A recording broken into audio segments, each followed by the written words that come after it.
Now today we'll start with the next chapter, that is functions. Okay. Now here the concept of functions is same as that we have learnt in C.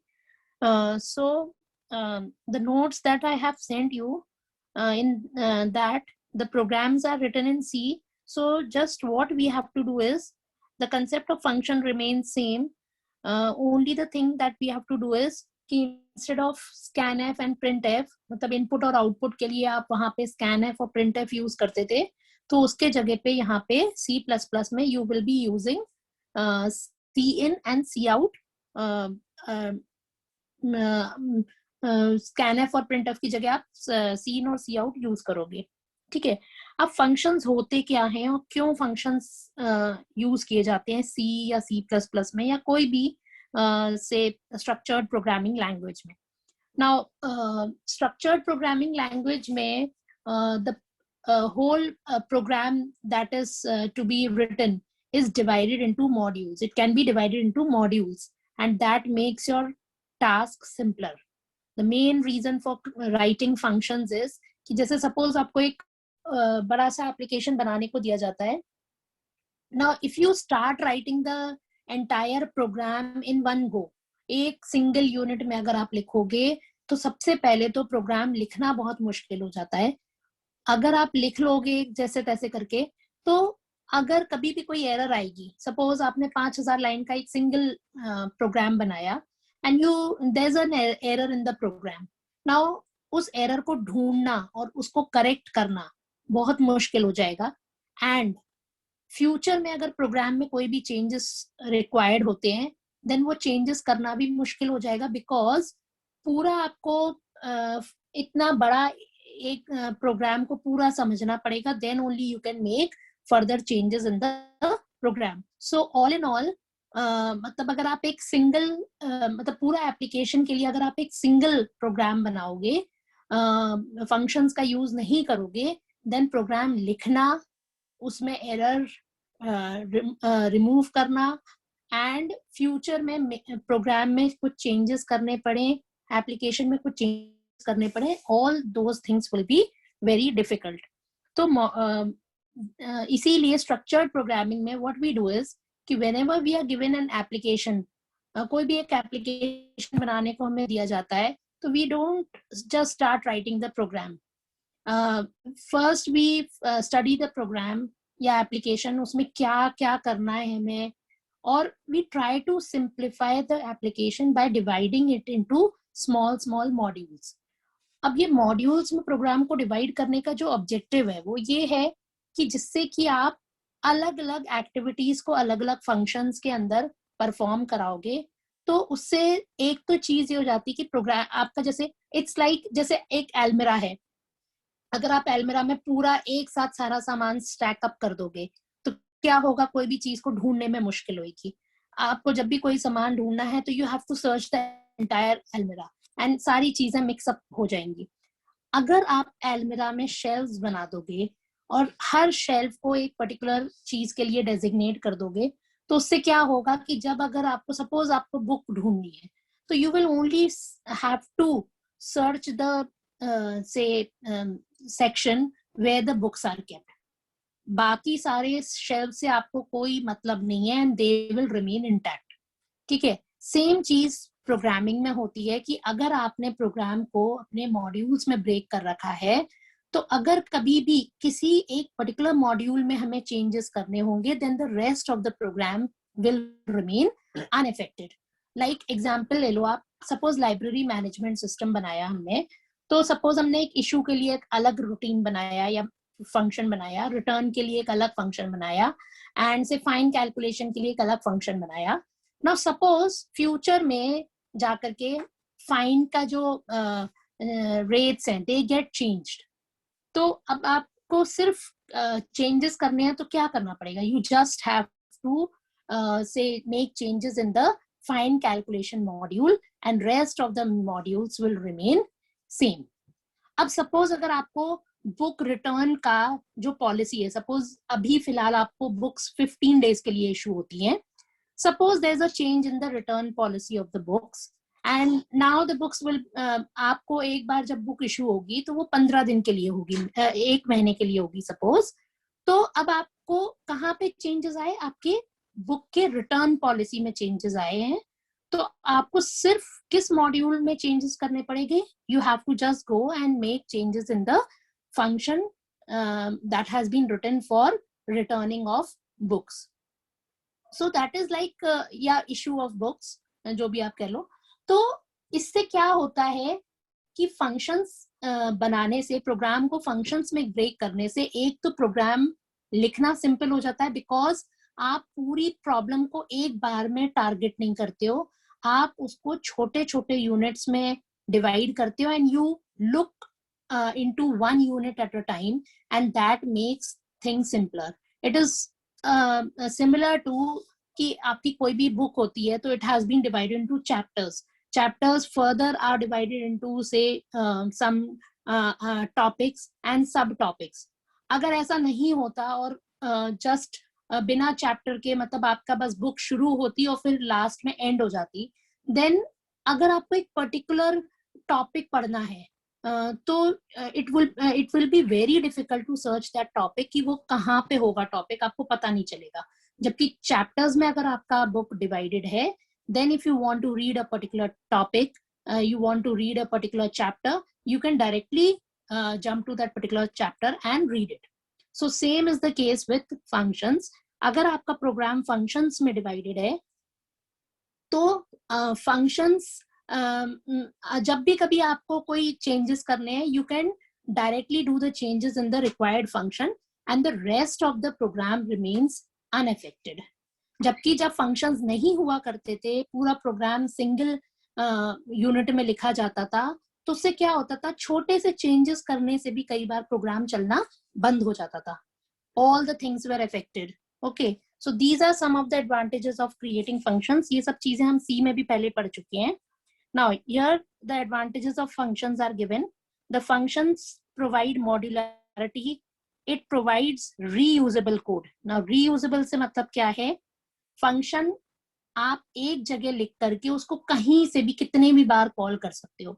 Suppose factorial का हमने एक function बना दिया, now that factorial function can be used और called from any place. कितने भी बार call हो सकता है और कहीं से भी कॉल हो सकता है। So that makes the code reusable. Then in large programs, debugging and editing task is easy with the use of functions। ये अभी just मैंने explain किया। Debugging means कि program में errors को remove करना, that is known as debugging।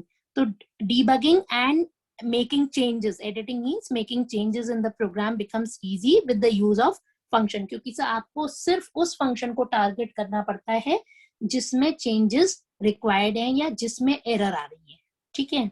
Now the program can be modularized into smaller parts and इससे program simple हो जाता है, मतलब complexity जो है application की वो reduce हो जाती है, because the complexity is broken into small units and therefore the complexity is reduced।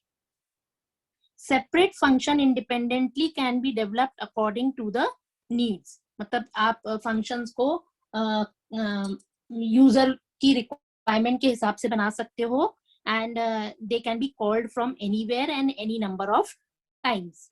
Now types of functions, there are basically two types of functions। One is user defined functions and one is inbuilt functions।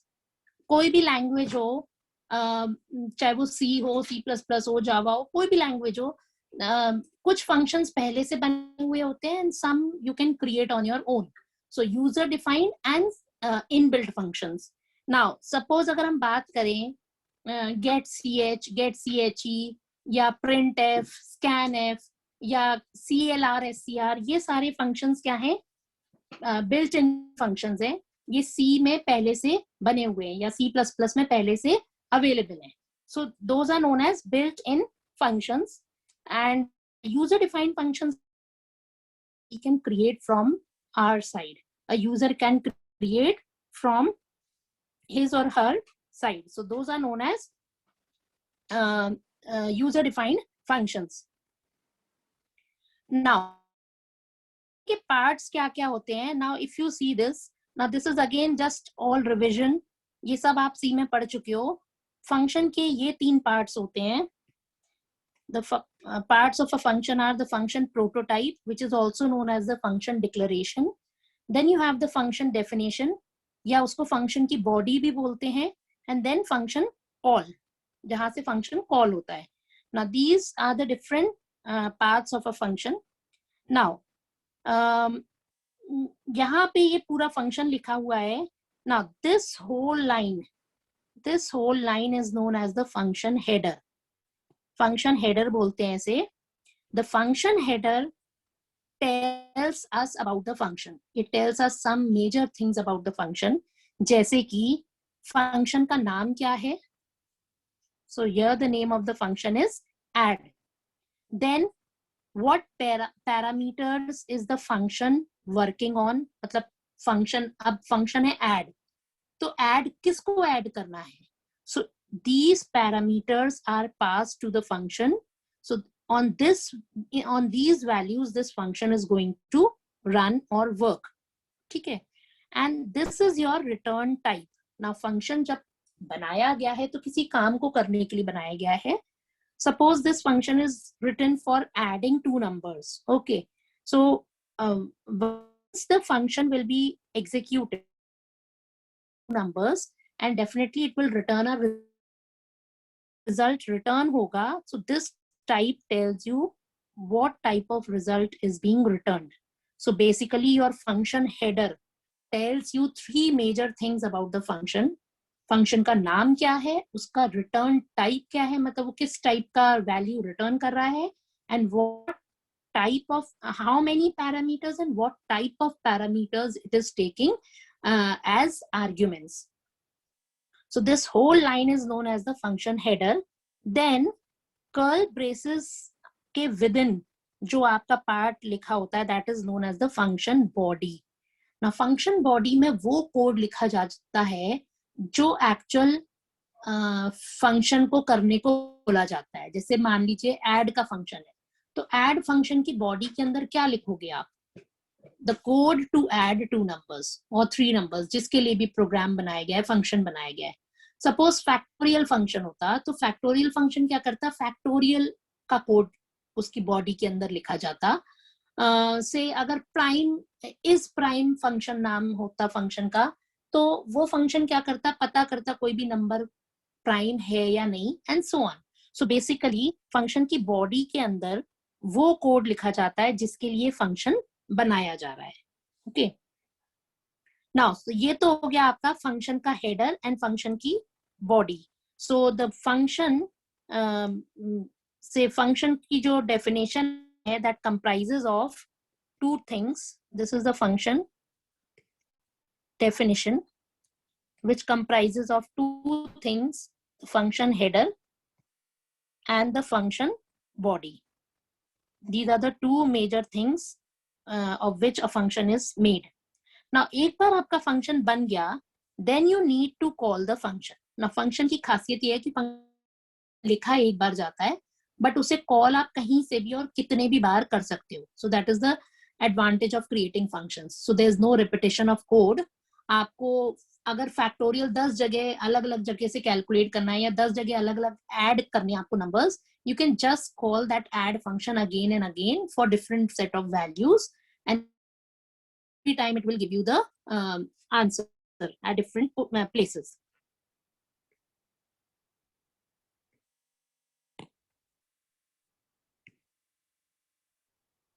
Now this all I have explained you already.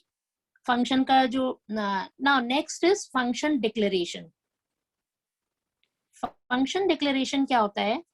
Function declaration is similar to your function prototype. Function declare कब करा जाता है? जैसे कई बार होता है कि function आपने आगे जाकर के लिखा, नीचे जाकर के लिखा, मतलब पहले आपने main लिखा और फिर आपने add function लिखा. ठीक है. अब जब भी प्रोग्राम कंपाइल होता है तो प्रोग्राम कंपाइल होता है from the beginning.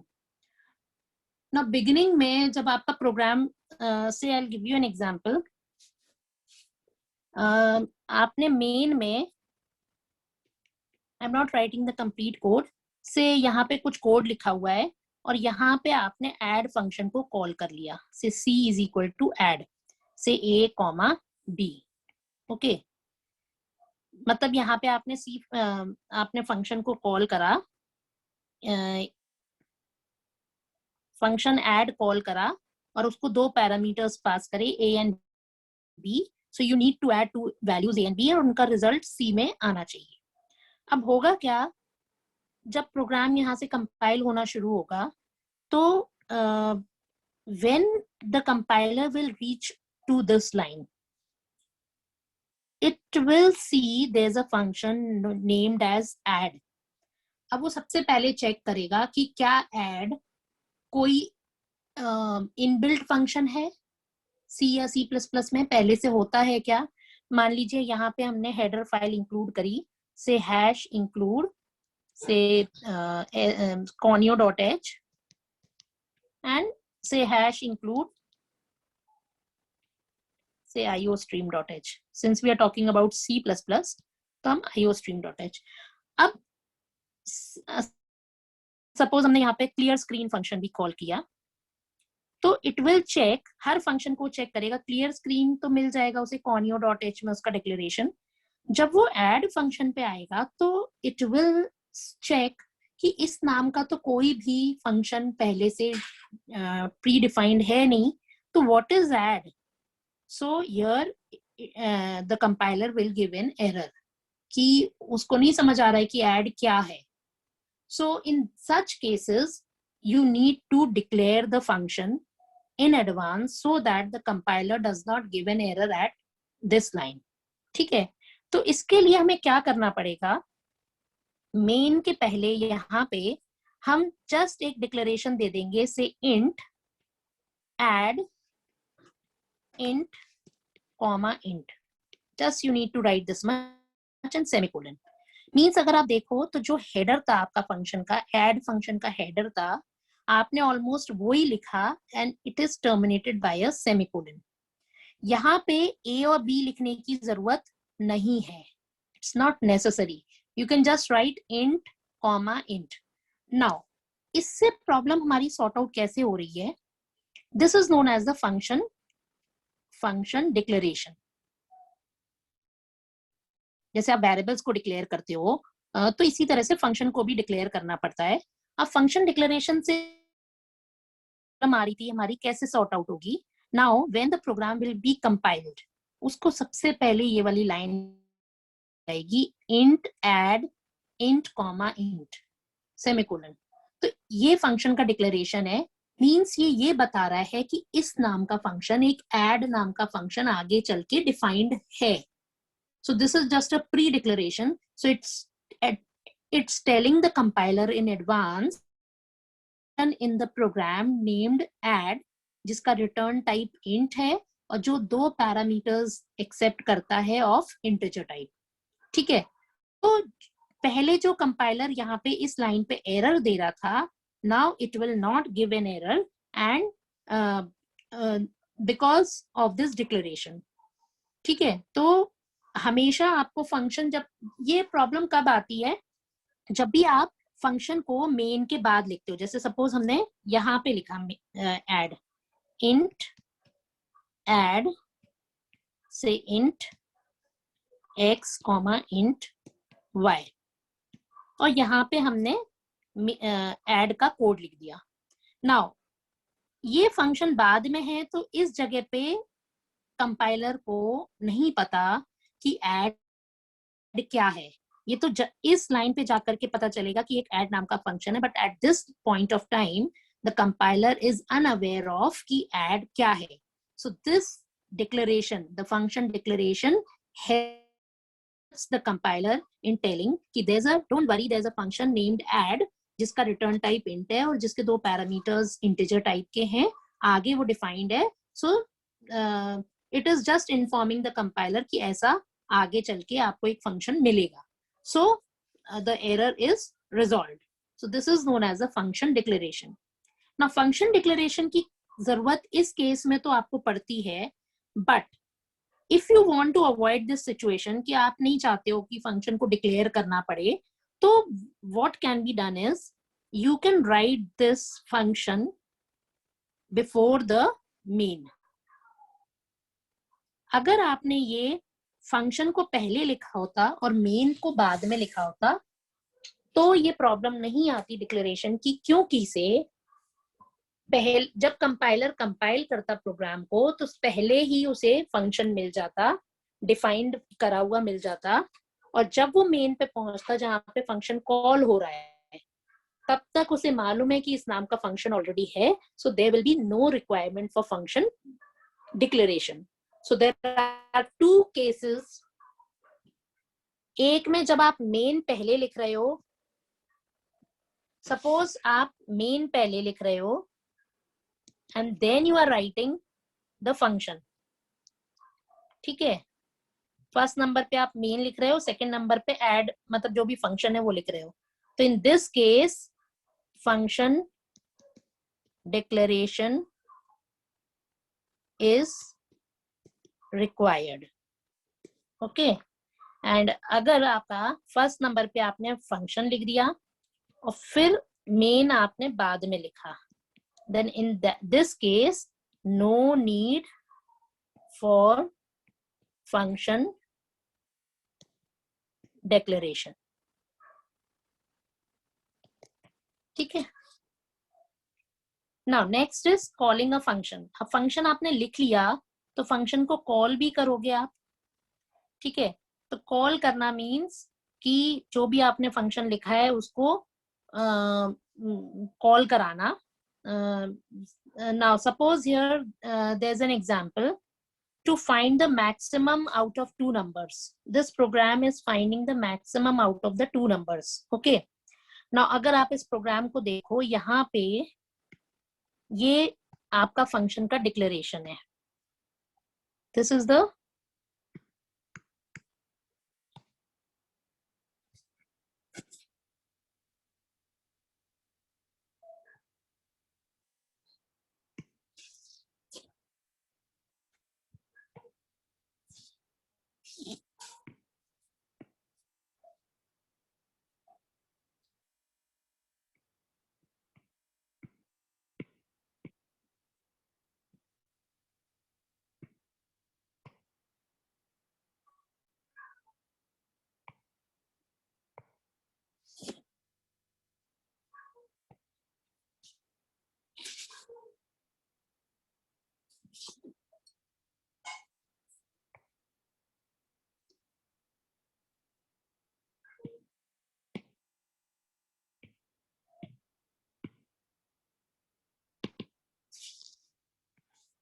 so this is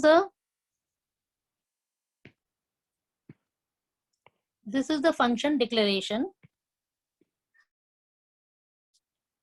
यहाँ पे मेन पहले लिखा है.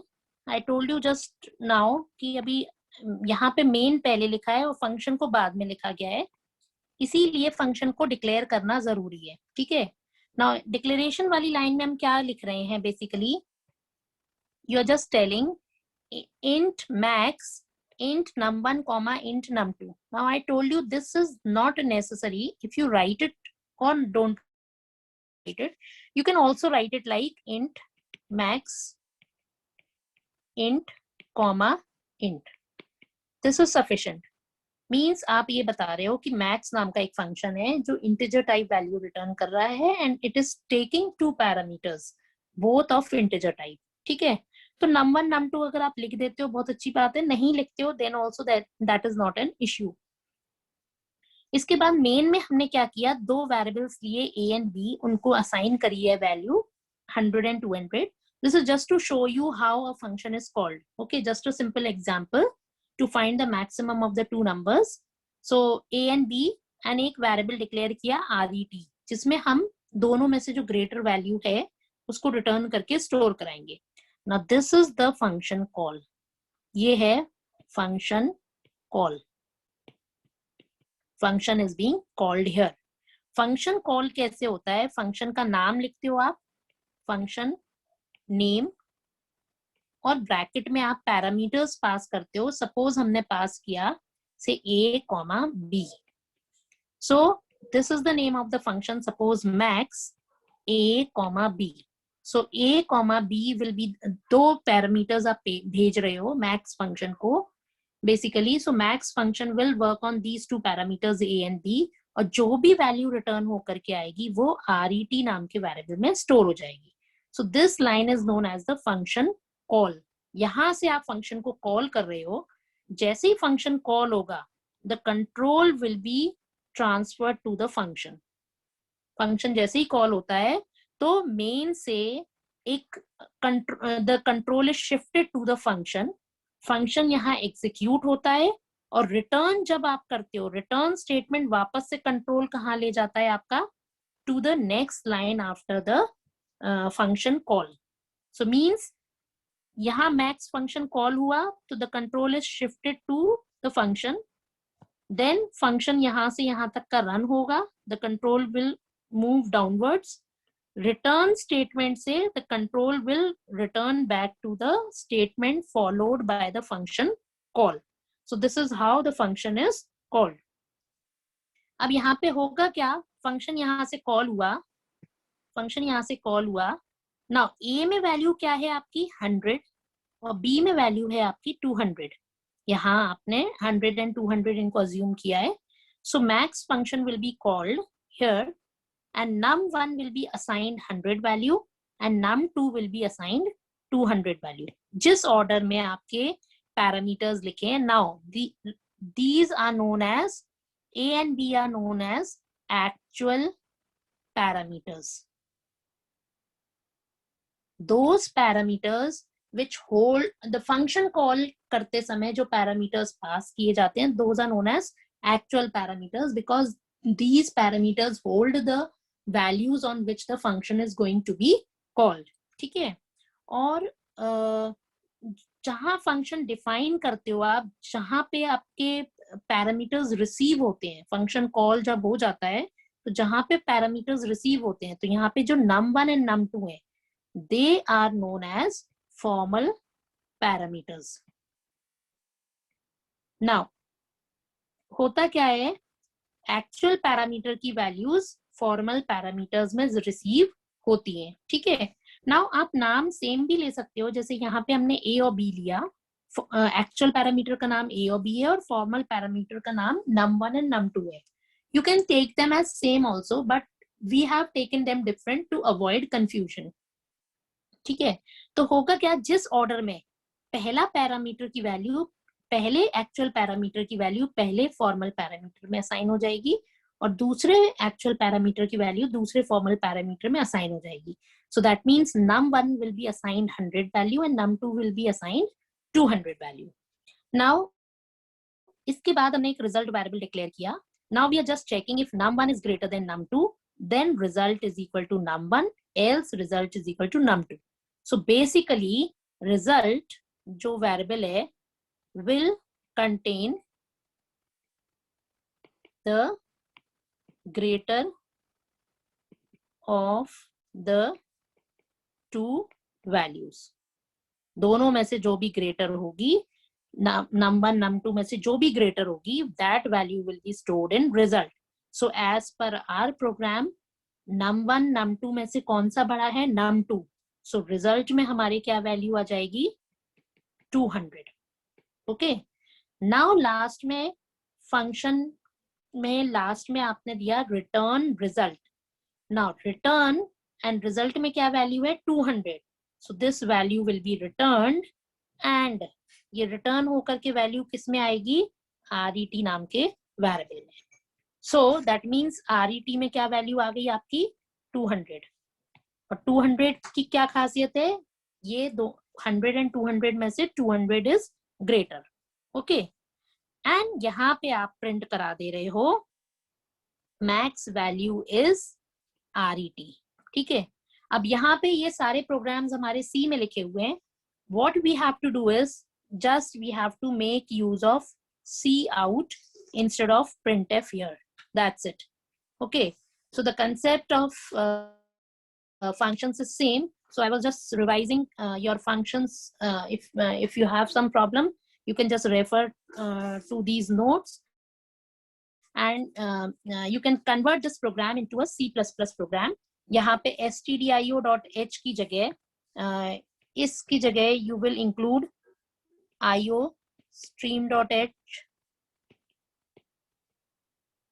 देन यहाँ पे आप printf की जगह यू विल यूज cout.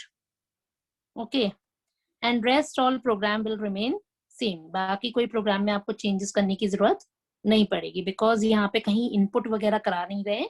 आगे चल के अगर आप ये a और b की वैल्यू को इनपुट कराना चाहो, फॉर इनपुटिंग वैल्यूज, यहाँ पे हमने क्या किया है, अभी कांस्टेंट लिए हैं a एंड b की वैल्यूज. अगर आप आगे चल के इन वैल्यूज को इनपुट कराना चाहो, तो for inputting values in a and b, use cin. So just make these changes and you can convert this program into a C++ program. And the result of this program will be, the maximum value is 200, because 100 and 200 में से कौन सी बड़ी value थी, 200. So the result will be printed as, the value is maximum value is 200. Now इस statement को अगर हमें C++ में लिखना होता, what we will have written, max value is and ret. So just make the changes in this program and run and see the output.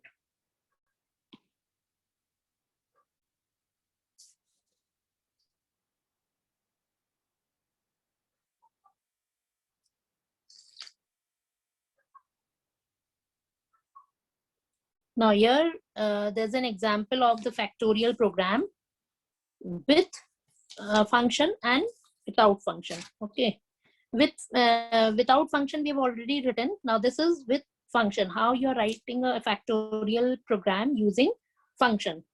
अब यहाँ पे हमने क्या किया है, ये तो हमारा मेन फंक्शन है and this is your factorial function. ठीक है, तो सबसे पहले आपने यहाँ पे, ये क्या है आपका फंक्शन का declaration, function declaration. Then here you are inputting the value.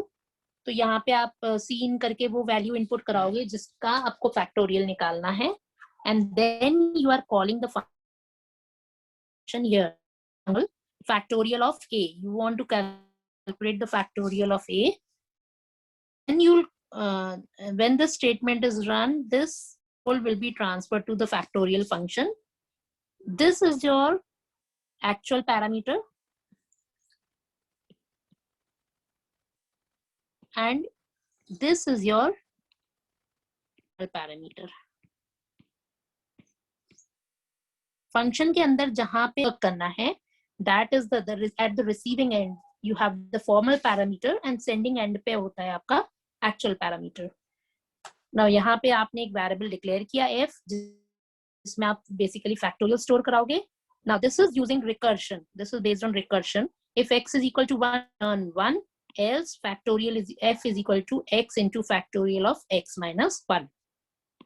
So the output will be, suppose आपने 5 का factorial find out करा है, the result will be 120. Okay, so here are few examples on using functions. ये दो numbers को sum करने का function है, add करने का. ठीक है, next is passing arguments to a function. Now this is important because ये चीज हम अलग से पढ़ेंगे, especially यहाँ पे C++ में. C में भी हमने ये पढ़ा था, passing arguments to function.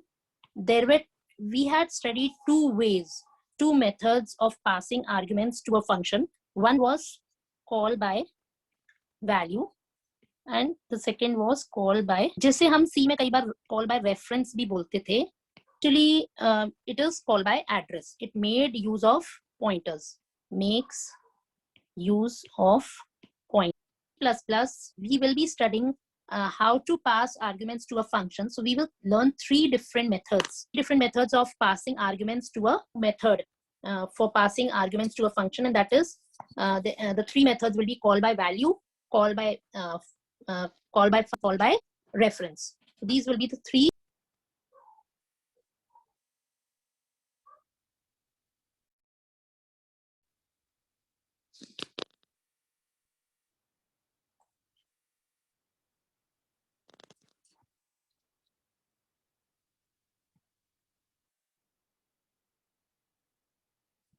So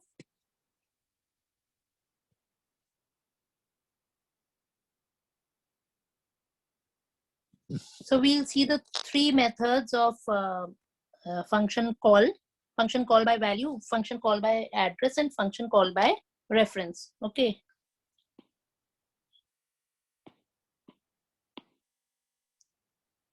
These are the three methods that we will learn in C++. अभी तक जो हमने पढ़ा वो सारा कुछ same था. It was same as that in C. Now, passing arguments to a function, we will learn three different methods of passing values to a function. One is through by value, by reference, or by address. ठीक है. Now, दो तो method same है जो हमने C में पढ़े थे. The third method will be new here. Now, the most common example that we take for explaining this particular topic is to interchange the say values of two numbers. This example is the most common example to explain this concept. Now, यहाँ पे हमने सबसे पहले ले रहे हैं हम call by value.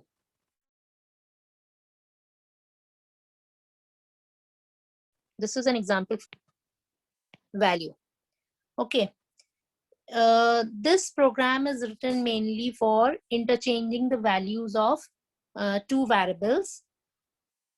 यहाँ पे हमने एक main function बनाया है and we have made a function named as swap जो दो values को interchange करा रहा है.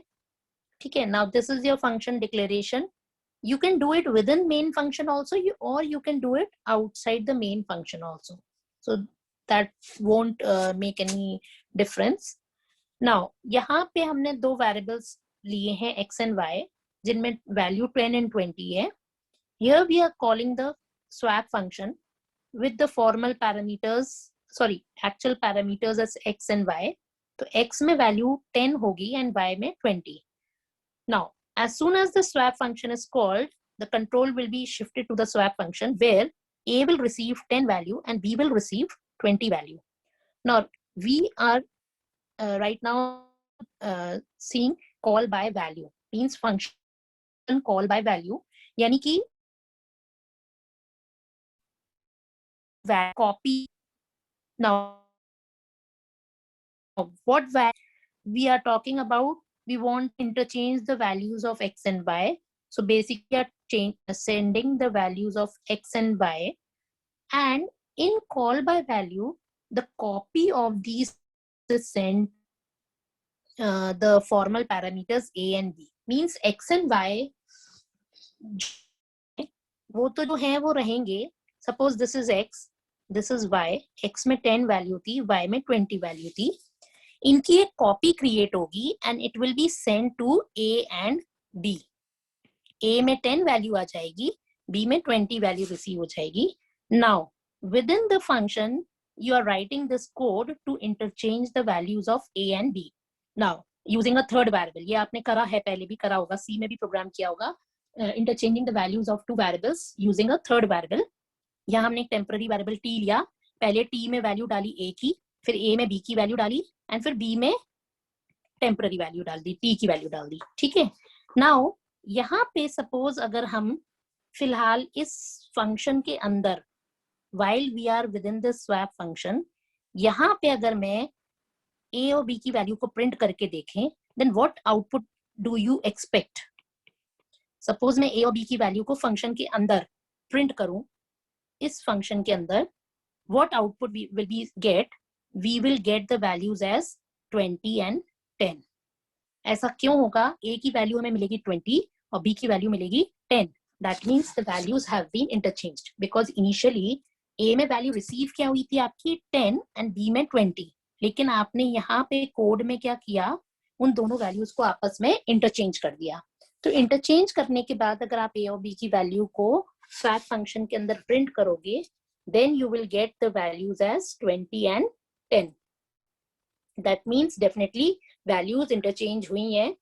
फंक्शन जिस काम के लिए बनाया गया था, it is perfectly doing its job. But now once the function is over, the control will return to the next line following the function call. तो नेक्स्ट लाइन जो आपकी कॉल होगी वो क्या होगी, सी आउट। आप x एंड y की value को प्रिंट करा रहे हो, आप x की और y की वैल्यू को प्रिंट करा रहे हो, एंड x की और y की value will be printed as the same old values 10 and 20। Now आपको लगेगा आपने तो वैल्यूज को इंटरचेंज किया था, आपने फंक्शन बनाया ही इसलिए था कि दोनों वैल्यूज को इंटरचेंज कर सके, लेकिन ये क्या, फंक्शन कॉल होने के बाद वापस से वैल्यूज हमारी पुरानी 10 एंड 20 ही शो हो रही हैं, that means they are not interchanged. This happened because हमने जो फंक्शन कॉल किया था that was function call by value. By value मैंने क्या बताया था आपको, जो भी x एंड y वेरिएबल्स को हम सेंड कर रहे हैं फंक्शन को, वो वेरिएबल्स ना सेंड होके उनकी कॉपीज सेंड होती हैं, and whatever changes are made within the function are made on the copy, so the original variables remain same. मतलब x और y की कॉपी में अगर चेंज होगा तो डेफिनेटली x एंड y जो है ओरिजिनल वो तो सेम रहेगा, उसमें चेंजेस हम कर ही नहीं रहे हैं, हम चेंजेस किस में कर रहे हैं, कॉपी में कर रहे हैं। सो the original variables will remain intact, and इसीलिए जब हम बाहर आकर के मेन में वापस से x और y की वैल्यू प्रिंट करते हैं, we find that x and y values are same as they were before calling the swap function. ठीक है, तो ऐसा कॉल बाय वैल्यू में ही होता है। Now you can understand this by an example. Suppose अगर आपने एक से you want to write an application and आपने एक एप्लीकेशन की आपको एक कॉपी भी बनानी थी, तो आपने एक कार्बन लगा के उसकी कॉपी बनाई। ठीक है, या फिर आप इस तरह से ले लो कि आपने सपोज एक ओरिजिनल डॉक्यूमेंट है उसकी फोटो कॉपी करी। ठीक है, फोटो कॉपी मीन्स आपने उसकी कॉपी बनाई। अब अगर आप जो भी कुछ, सपोज आप कॉपी में कुछ लिखोगे, अगर जो फोटो कॉपी वाला पेज है उसमें कोई भी चीजें लिखोगे, will those things show in your original document? No. Why? Because आप चेंजेस कहाँ पे कर रहे हो, आप चेंजेस कर रहे हो आपकी कॉपी पे, तो आपका ओरिजिनल डॉक्यूमेंट जैसे you are not touching it, whatever changes you are making in the copy, so the original document will remain same. ठीक है, it's like another example you can consider कि सपोज आपने एक word में एक file बनाई। अब कई बार हम ऐसा करते हैं कि I want to make some changes in the file, तो हम क्या करते हैं, फाइल को सेव एज कर लेते हैं, उसकी एक और कॉपी बना ली। ठीक है, सेव एज करके सपोज एक डॉक्यूमेंट था रेज्यूम और एक रेज्यूम 1 और दूसरा डॉक्यूमेंट हमने उसी को सेव एज कर लिया, डॉक्यूमेंट को रेज्यूम 2 नाम से। ठीक है, सो that means now you have 2 exact copies of the resume. One is resume 1 and one is resume 2. resume 1 आपका ओरिजिनल resume है और resume 2 में उसकी कॉपी है। अब आपने कॉपी को खोला, resume 2 को खोला और उसमें चेंजेस कर दिए और सेव कर दिए। ठीक है, तो क्या होगा आपका, will those changes be reflected automatically in your resume 1 also, the original resume also? No, because whatever changes you are making on the only on the copy and not on the original thing. So इसी तरह से यहाँ पे जब आप x and y की copy को भेजते हो स्वैप फंक्शन के अंदर, और स्वैप फंक्शन के अंदर वो कॉपी वाली जो वैल्यूज हैं वो आपस में इंटरचेंज हो जाती हैं। आप फंक्शन के अंदर जब उन्हें प्रिंट करके देखते हो आपको वो वैल्यू इंटरचेंज दिखती है, मतलब a की वैल्यू b में आ जाती है और b की a में आ जाती है, बट फंक्शन के बाहर आते ही साथ वापस से x and y will assume their original set of values only, because all the changes in the function were being done on the copy of the variables of x and y and not on x and y. ठीक है, तो इसे कहते हैं हम call by value.